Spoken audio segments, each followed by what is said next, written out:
Algebra 2, Chapter 8, Section 3, Shifting and Scaling. We can shift a graph of a function up k units by adding to its output. So if we want to shift a graph of a function up, we add to its output. Okay? The graph of a function can be shifted right by subtracting from its input. Okay, this is counterintuitive. If I want to move the shape of a graph over to the right, I need to subtract the number of units from the input. So in general, shifting and scaling, this is true for both of them. The input or horizontal axis of a graph is counterintuitive. To shift right or to scale on this horizontal axis requires subtracting, or we'll see later, dividing, which is counterintuitive. Shifting up or scaling up, which we'll see in a few minutes, is intuitive. We can scale up and shift up by doing an intuitive operation to the output. So try to remember the output side or the up and down is kind of intuitive. That's what we would guess. To move up, we add. The input side, the horizontal side, is kind of backwards from what we might guess. To go right, we subtract, not add. So let's sketch the graph of each function and give the range. Remember, the range is the set of possible output values. Let's start with a. So for a, we have f of x is x squared. So let's sketch our graph. First, we need some axes to sketch on. And it's nice to use a ruler to get our axes. Let's now sketch in blue the graph of x squared. So if we remember the power functions, this is x, and this is f of x. On our output side, 0 squared is 0, 1 squared is 1, and 2 squared is 1, 2, 3, 4, up here. Okay. Negative 1 squared is 1. And negative 2 squared is positive 4. So the shape of the graph of x squared is a parabola.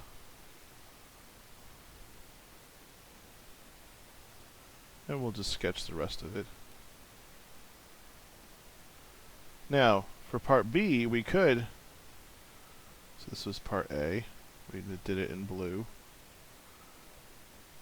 For part B, we could plug in different values of x and see what we get out. Let's try that a couple times just to kind of get an intuition for why subtracting is necessary to go right and adding makes us go left. So if we think about negative 2 squared is 4. Well, of course, here we're doing outputs, not inputs. So here we're not going to go left or right, we're going to go up. I didn't give ourselves much space here. But negative 2 squared plus 1 will be 5. Negative 1 squared, 1 plus 1 will be 2.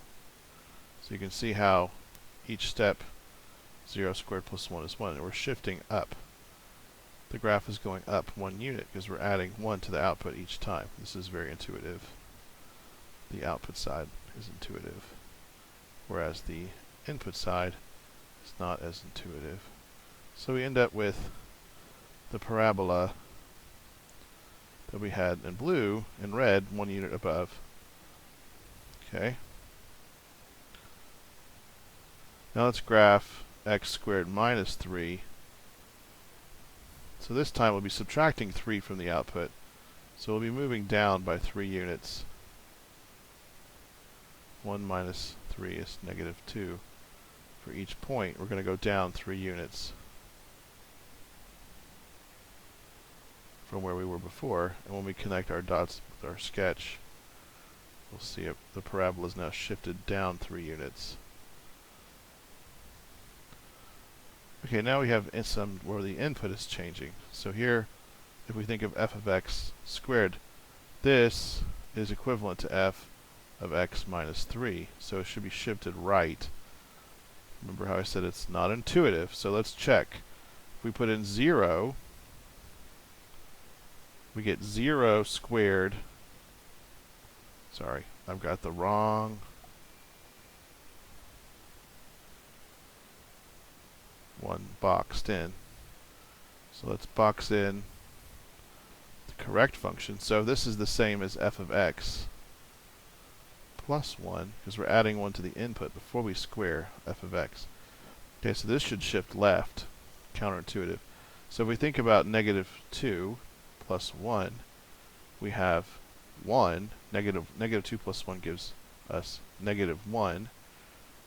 Negative 1 squared is 1, which is here. We put in negative 1, we get 0. If we put in 0, we get 1. If we put in 1, we get 2 squared is 4. Then we put in 2, we're going to get 9, which is off the chart here. So if we connect our dots, we'll see the cyan parabola is the blue parabola, but shifted left 1 unit. We added, and that shifted left. Okay, so that we see how that pattern works here by plugging in the numbers and seeing it. Now that we know the rule, we can just apply it. So let's apply the rule to find this one. So here this is f of x minus 3, where f of x is x squared, okay? I'm sorry, these all have the same name, but this is the idea. So we have x minus 3. Well, it'll be the blue parabola, but shifted right 3 units. So we know what the output values will be without having to, and this is off the page here to the right, without having to plug in the numbers. Okay, so this is the blue parabola shifted right 3 units because we subtracted 3 from the input. Oh, and we forgot to answer the second part of the question. Give the range. Okay, so the graph lets us answer this question easily. The blue graph, the range is that the output, f of x, is always greater than or equal to 0. We never go below 0. The red graph, the output is always bigger than or equal to 1 because we've added 1 to the output. The green graph, part C, we've gone down 3, so the output is always greater than or equal to negative 3. And the cyan and green graphs, when we shifted left and right, we didn't change where the output, what possible outputs we might get. And so the range is the same as part A. Now, sketch the graph of each function and give the domain. Okay. Remember, domain is the input side. So let's get some axes drawn to sketch with using a ruler. And we'll get them roughly perpendicular.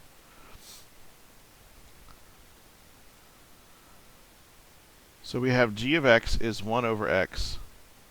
So if we label our axes x, g of x, we have, again, 1, 2,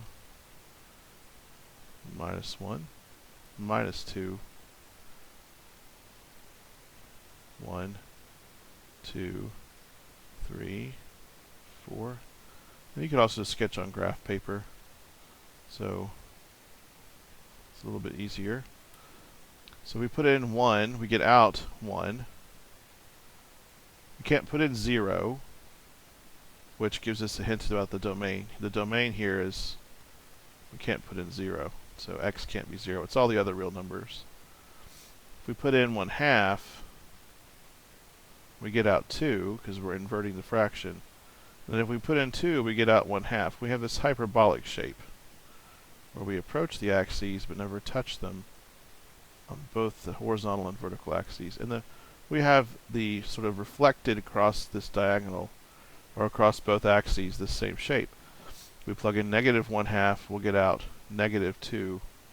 If we plug in negative 1, we get negative 1. And if we plug in negative 2, we get negative 1/2. And we end up with the same shape in the fourth quadrant here that we had in the first. That's a good aside. Let's talk about that real fast. We have not talked about that in this class.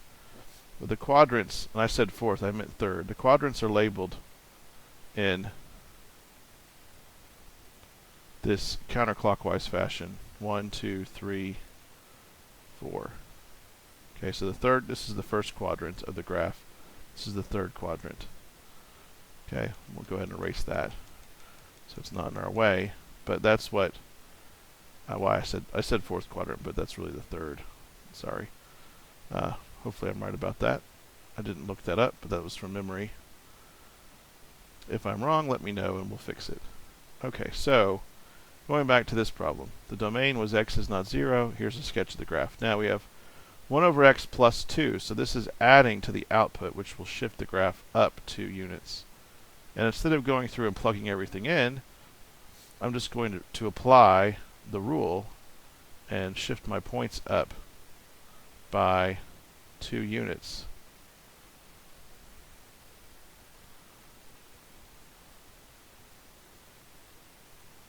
And then I'm going to draw this horizontal line at 2 that's dotted. Why do I do that? Because there's going to be an asymptote here, just like there was at the x-axis, but it'll be shifted up 2 because we added 2. This helps me draw the graph because we'll approach that line but never touch it. We'll also never touch the output axis, g of x. Okay, so that's what second part B looks like. That was shifted up 2 units. The range will also shift up, but we aren't talking about the range. If we had asked what is also the range, which might be important to talk about, the range of part A is that the output is never 0 because we never touch this output. Sorry. If you think of all the possible inputs, we can't put in 0, but all the places we put in, we never get 0. We never touch this x-axis. Okay? So the domain is x is not 0. The range is that the output g of x is not 0. For part B, the domain is x can't be 0 again. Right? That would cause a division by 0. The range would be that g of x can't ever be 2. We never get an output of 2. There's no way we can add 1 over some number and get 2 back because nothing, basically there's no answer to this equation. 1 over what number equals 0?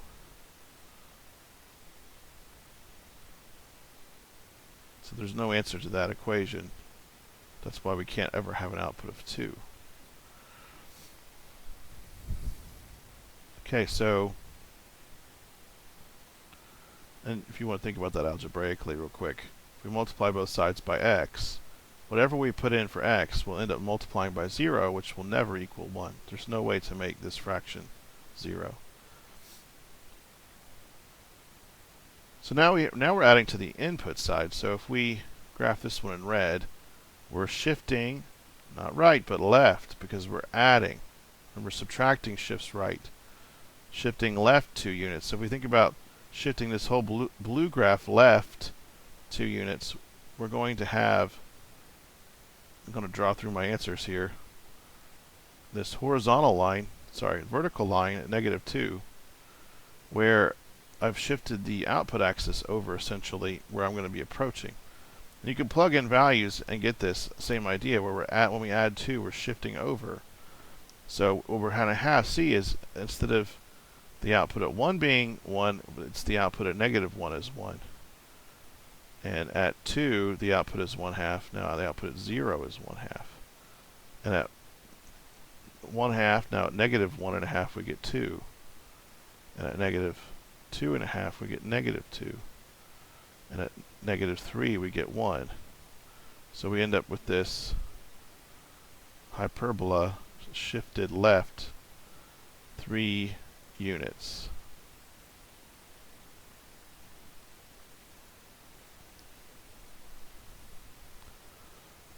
Okay, now the range of this is different than the range of part A and part B because we cannot put in negative 2. If we put in negative 2, we get a division by 0. So x cannot be negative 2.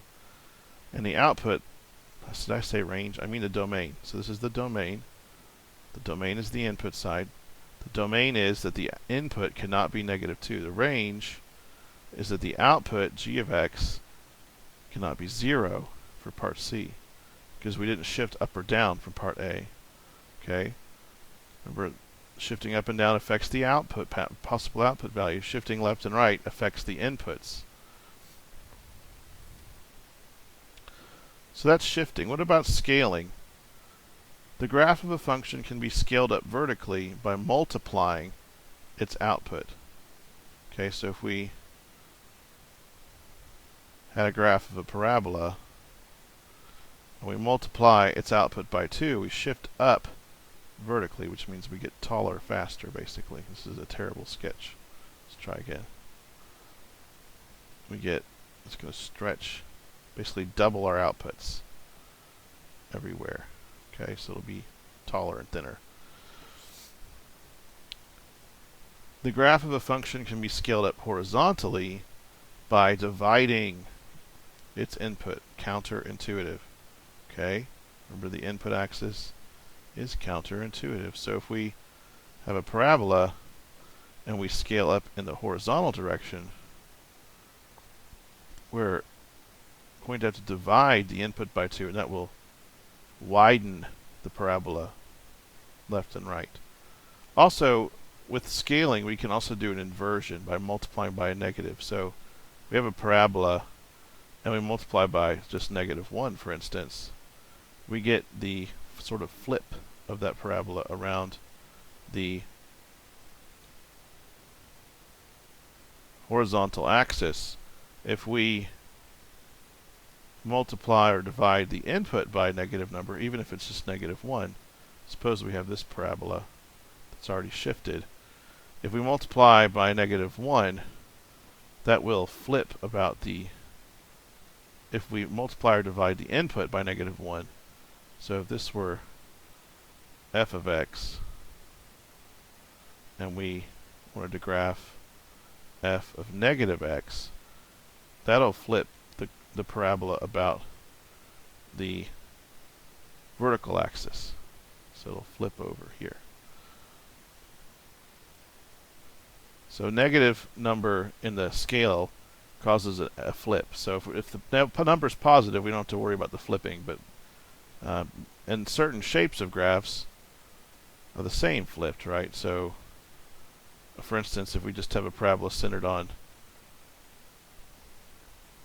whose vertex is the origin, and that's centered on the output axis or the vertical axis, if we flip that about that vertical axis by multiplying by a negative k or dividing by a negative k in the input, we're just flipping the values from one to the other, but it's symmetric, so you won't see a difference. So if you're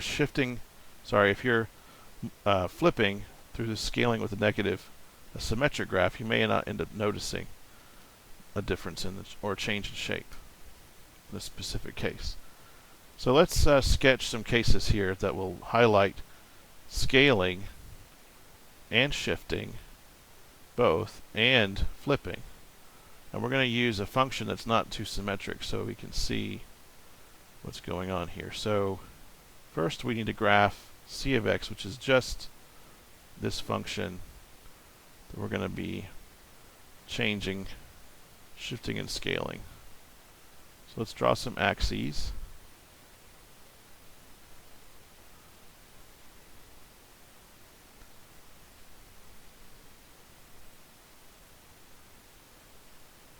Let's make this 1 and negative 1. 1 and negative 1. on the output side. So this will be the input, x, and this will be the output, which for the part A is c of x. Different names for all the other ones, but we'll just keep that labeled as c of x for now. So the graph here is the square root of 1 minus x squared. And if we think about the geometry of this, we can actually figure out the shape of this graph. If we call the output y,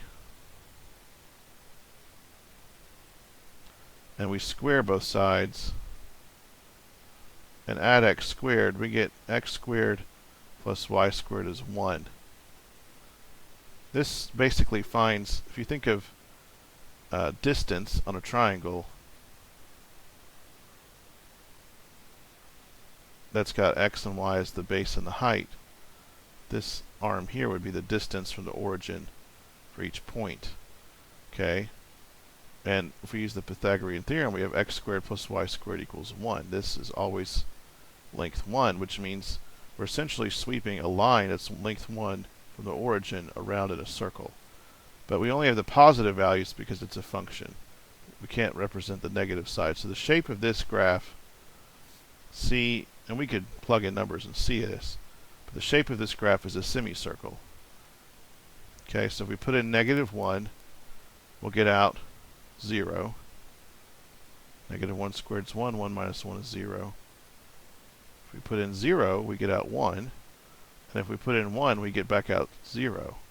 And if we put in numbers in between, you'll get out the circular arc shape. This will look exactly like a half of a ball or a semicircle. Okay, so that is what the graph of A looks like. And we chose this particular function for this example to make it easy to see the shape as we move it and scale it. So D is double C. So if we double the output, we are scaling up in the vertical dimension. We're growing it, so we're doubling everything. So this circle is going to become a stretched half of an ellipse, which might almost look parabolic, but it looks more like an ellipse, the geometry of it. And it actually touches right here where it's doubled. Okay? Okay, it's a good sketch, not a very good graph maybe, but good enough for a sketch. Part C says e of x is the original function divided by negative 2. So we're dividing the output by 2, which will shrink in the horizontal dimension, will shrink the graph like this. However, we're not just dividing by 2, we're dividing by negative 2, which will also flip about the vertical axis. Why does it flip about the vertical axis? Because we're negating the output value, so we end up coming straight down below. So we have half of the value we had here, but also it's down below the graph. It goes to the negative 1/2 of this sort of ellipsoid or semi-ellipse. So that's part C. Keep track of the colors here. Maybe we'll just draw a circle with the color next to what we graphed. There we go. Let's graph in green now. So we have H is, now we're going to multiply the input by negative 2. Okay, so this is the case where we're going to be flipping around an axis where we're symmetric. We're not going to be able to see the flipping. And this is now in the input side. So multiplying in the input side does the opposite of what we might think. It's going to shrink the graph left and right, or horizontally. So we're going to have, the graph will now go from negative 1/2 to positive 1/2. But the outputs will be unchanged, so we'll still go through 1. We'll have this shrunken ellipse looking thing. Now we flipped it. We actually, if we were to graph it, the negative values would graph on the right because we multiplied by negative 2. So if you were to watch this graph on a graphing calculator, for instance, most of the time the graphs come like this, but this graph will come up on the right and go left because if we start with the negative x's in our graphing, we're going to be getting positive. We'll be multiplying by the negative, so we'll be flipping the input, changing the input. So now j of x, divide the input by 2, which will grow or scale up the graph in the vertical dimension. I'm sorry, I said vertical, I mean horizontal. It'll scale it up in the horizontal dimension, left to right. Okay? It'll scale up left to right. So the output's unchanged because we didn't multiply by the output. So the vertical shape, the up and down shape, is not changing. So again, horizontal, left and right, because of input. Dividing, counterintuitive, we double. So we'll end up with this real elongated ellipse, semi-ellipse. This way. Oh, that doesn't look very good. Let's try this again. Here we go. And down. F. K of x is, and now we have some shifting and some scaling. 2 times c of x minus 2 plus 3. Okay, there's a lot going on here. The first thing that's happened is the original graph C was shifted right 2 units. Because we subtracted 2, that shifts right. So the center of our circle is going to be here, or what was a circle. Then we're going to double the output, which is going to give us this blue shape, but shifted over 2 units. So it would look like this half ellipse here. But then we've also added 3, which shifted it up 3 units, which actually takes it off of our graph that we have here. So maybe we'll, so we can't graph it on here, we could graph it on a new set of axes. Let's make that with a ruler.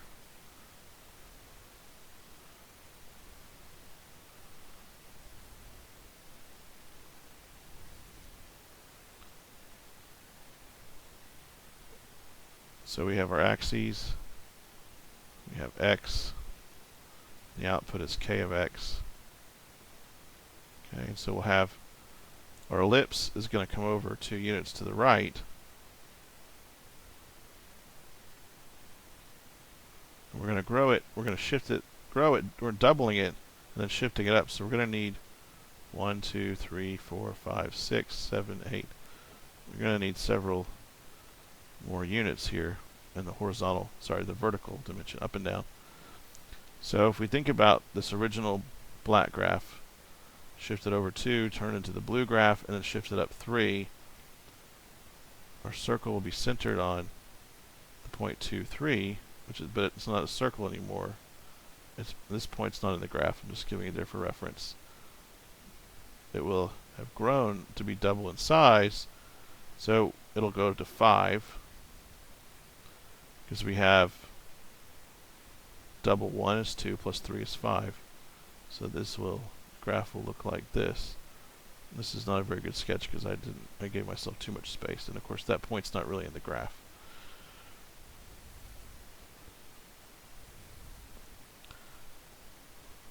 If we were to try to graph it on here, we would have 3 and 1,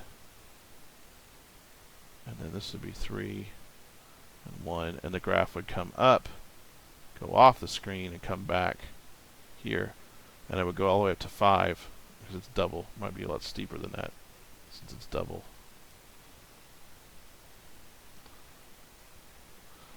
So here's the shape of that, and if we want to sketch in black, the original graph looked like, of C, looked like this.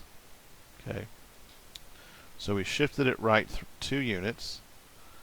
We scaled it up 2 units, and then we shifted it up 3 units. G, I suppose I should have drawn this in green to match the colors we were using. Fuchsia, so G is C, again, shifted right 2 units, but instead of scaling up next, we're going to shift up next and then scale up. Okay, so we're going to shift right 2 units, shift up 3 units, and then scale up 2 after that.